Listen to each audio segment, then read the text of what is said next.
No, not that vacation. This is like heaven right now. Yeah. Alexis Bromley is from Nebraska. She needed a break from white people. Whoa, that escalated quickly. Well, I guess we're going to start right out of the gates with some good old-fashioned racism. All right, carry on. In Omaha, it's very segregated. It can be very isolating if you're a person of color. So in order to escape the isolating segregation in Nebraska, she decided to go on a segregated retreat thousands of miles away in an isolated jungle? It's hard in Nebraska because it's a red state. And so you just don't know who you interact with on a daily basis, if they believe that you're lesser, if you're inferior, and how that in turn can affect me. What does that even mean? What does any of that have to do with Nebraska being a red state? She's assuming that Republicans are inherently racist and will think less of her because she's black? This woman who went on this racist retreat is making judgmental assumptions that a group of people are making judgmental assumptions about her based on the color of her skin? It sounds to me like someone is projecting their own personal prejudice and racism onto others. Also, studies have shown that conservatives/Republicans exhibit less racial prejudice when it comes to how they behave towards blacks compared to Democrats/liberals who will engage in a competency downshift and use fewer and less complicated words when they are addressing blacks. She says the current political climate has only made these feelings worse. So she decided to go on a Women of Color healing retreat in Costa Rica. Hi, such beautiful smiles. Yes, such beautiful racist smiles. My blackness is bold. My blackness is uninhibited. My blackness is strength. Man, just imagine for a moment if this was a group of white women reaffirming their whiteness, talking about how their whiteness is bold, their whiteness is uninhibited, their whiteness is strength. It certainly wouldn't be portrayed as innocent and empowering, but rather as a group of nutjobs who are way too obsessed with their race. The idea is simple. For 10 days, black women come together to eat vegan food, meditate, do yoga. The breath in is the reminder that we are safe. And to discuss the frustrations of being black in America. I thought this was a vacation designed to relax and escape your worries, but now they're saying that part of the retreat is to talk about how much your life sucks as a black person in America? Sounds like a depressing and tiresome group to be around. The retreat is the brainchild of Andrea X, a former Brooklynite turned expat. So just a quick note for context, this woman calls herself Andrea X. The X as her last name was popularized by groups like the Nation of Islam under the leadership of Elijah Muhammad, of which Malcolm X was a part of during the earlier half of his activism. As we're taught by the Honorable Elijah Muhammad to walk around with these names, and therefore he teaches us that during slavery, the same slave master who owned us put his last name on us to denote that we were his property. In fact, you can see Malcolm X's picture shown earlier in this video in a picture frame. Elijah Muhammad was known for hating white people and promoted the idea that white people were actually the creation of a black scientist by the name of Yaqub over 6,000 years ago. The Honorable Elijah Muhammad said that the God that spoke like that is the father of the white race. His name is Yaqub. The Caucasian people are a new people on our planet, and they have brought their figures in line with the teachings of the Honorable Elijah Muhammad 6,600 years ago. Yeah. These beliefs are held only by the most radical black identity extremist types. She is also wearing an Ankh symbol around her neck, which has become a symbol of the Black Power movement and popularized by people like singer Erykah Badu. These particular Black Power movement members believe that places like ancient Egypt were actually ancient black civilizations, even though almost all historians and geneticists will say that ancient Egyptians were not sub-Saharan Africans and have far more in common genetically with people in the Levant and Middle East.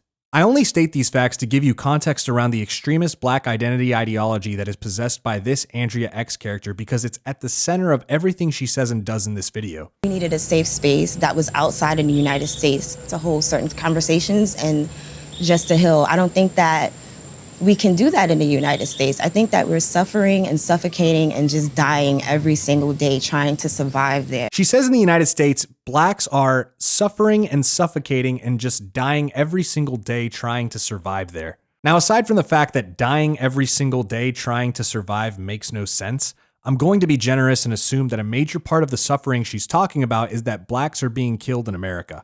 And what she really means is that it's a struggle simply to survive in the United States as a black woman. Let's take a look at some facts. The United States is 12% black. According to the 2016 FBI Uniform Crime Report, when it comes to the murders where the race of the offender is known, there were 2,870 blacks murdered. Of those, only 243 were murdered by a white offender. This includes people of Hispanic origin as well. 2,570 of them were killed by other blacks. So when it comes to murders, the white people Andrea X claims she is escaping from are responsible for only 8% of the murders of blacks, while 90% of blacks in the United States are killed by other blacks. The United States overall has a murder rate of 4.9 per 100,000. Other black majority countries like Jamaica, which is 97% black, has a murder rate 12 times higher at 60 per 100,000. South Africa is 89% black and colored with a murder rate of 34.1 per 100,000. Heck, even the country she moved to, Costa Rica, has a murder rate more than double the United States at 12.1 per 100,000. You know, not every woman can afford to come out to Costa Rica. What can we do for the racism they experience, for women who can't afford to be part of your retreat? I think that it's important for people in the United States, Black and POC people, to start forming their own spaces there. This makes no sense. Literally 2 sentences ago, she said with respect to establishing a space for black and brown people, we needed a safe space that was outside in the United States. I don't think that we can do that in the United States. I don't think we can do that in the United States. But when the presenter asks her about the women who can't afford to travel to Costa Rica and what they should do about racism, she says, I think that it's important for people in the United States, Black and POC people, to start forming their own spaces there. Why should they waste their time forming their own spaces when you just said you don't think you can do that in the United States? Do you all feel like you've been stereotyped? One thing I always got is you're so well spoken. And I don't think people understand how insulting that is. What else would you expect from me? This is insecurity pure and simple. She automatically assumes that people see her for her race first and her individuality second. So if a person compliments her on being well-spoken, it must mean well-spoken for a black person. Does the same thing go for someone calling her attractive or cute? Does she perceive that as attractive for a black girl? Or if someone complimented her on her work ethic, does she perceive that as hard work ethic for a black girl? I've personally been complimented along similar lines many times, and not once have I ever assumed people were saying it because of my race, but rather because it was a genuine compliment about me as an individual regardless of my race. She also utters, "What else would you expect me to be?" Well, generally most people you come across are average.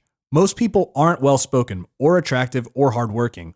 The reason compliments exist is to highlight attributes that are typically more scarce and therefore more valued, and the person we say them to feels more appreciated. But when it comes to Alexa, she immediately assumes people's motives, and she ends up being that person who just can't take a compliment.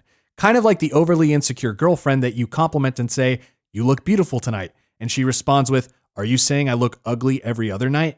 Do you feel like you've increasingly lost the ability to see any shot at a relationship with white people? Every time I have a conversation with them, I just pick up on certain things that they say, whatever. I pick up on the microaggressions, the passive aggressiveness. I pick up on it. So I decided one day to just eliminate white people from my personal life. And ever since then, my life has been way more breezy. Could you imagine if this was an organizer of an all-white group saying how they decided to eliminate black people from their life and that life has been way more breezy? But somehow when the races are reversed, the principle of racism goes out the window and is totally okay. There's almost no words to describe the kind of ignorance and hate coming from this woman's mouth, where she will judge all people according to their race without exception. To her, individual experience and behavior means nothing so long as you were born with the wrong skin color. Do you think it's at all possible that the fact that white racism, white people have sort of made you leave the US, start your whole life over somewhere else, feel the need to avoid them, means that they've won? They didn't push me out the United States. Because if that's the case, they could push me out of any of these countries because they are here. They're everywhere, you know? I feel like white people shouldn't even have passports. So this isn't merely her expressing any sort of preference of who she would rather associate with. She outright hates white people and wants them to have less rights than other people. She doesn't believe they should even have passports to travel because, quote, they have done enough already. As if all white people are inherently evil and destructive. Ironically, she shares the same views on race as actual white supremacists. She just thinks they got the races backwards is all. But to a white person who's doing their best to be the best white person they can be. I have no tips for a white person. My tip to white people is to let us have our space, let us have our room, and go hang out with other white people. We're okay. You know, you've done enough damage. Once again, she is literally advocating for the same policies as white supremacists. The type of racial segregation she is advocating for was the norm in many parts of the country for generations before the civil rights movement was successful. Separate bathrooms, schools, water fountains, lunch counters, etc. You literally had black spaces and white spaces.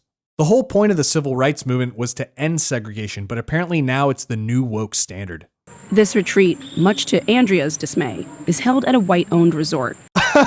You've got to be kidding me. Oh, that's priceless. Is this just like a long con to start building your own black nation out in the middle of Costa Rica? It is. It is. Starting with yoga. Yeah. Next is going to be like a mini government. I don't want to have a mini government, but at the same time, it will be a community of just like black people living here. An ethno-state. She's literally advocating for a black ethno-state. Once again, the difference between her and white supremacist types is only in the race they want to benefit. Otherwise, the ideology is almost identical when it comes to race. What would you say to someone who's like, you know, it's nice as this sounds like paradise for black people. In some ways, like it's motivated by the same hate that white people who want to create white nations and white spaces have. I'm glad the presenter here finally voiced the reasonable question that's on every reasonable person's mind. Let's see what Andrea X has to say. I would say it doesn't have anything to do with them. This is about us healing our community. That's it? Seems like she doesn't really disagree or offer any counter to why it's different. She just says it has nothing to do with them. That's the same rationale used by people in the Klan who say it has nothing to do with hating others or being anti-others, but rather being pro themselves. Well, we're not anti-black so much as we're pro-white. And there's 1,000 different organizations, it seems like, that are working for the interest of the blacks and other minorities. And we're simply an organization that's working for the interest and the ideals and the culture of the white people. And much like the David Duke clip I just played, Andrea X is not just pro her own race, but actively hates and discriminates against whites.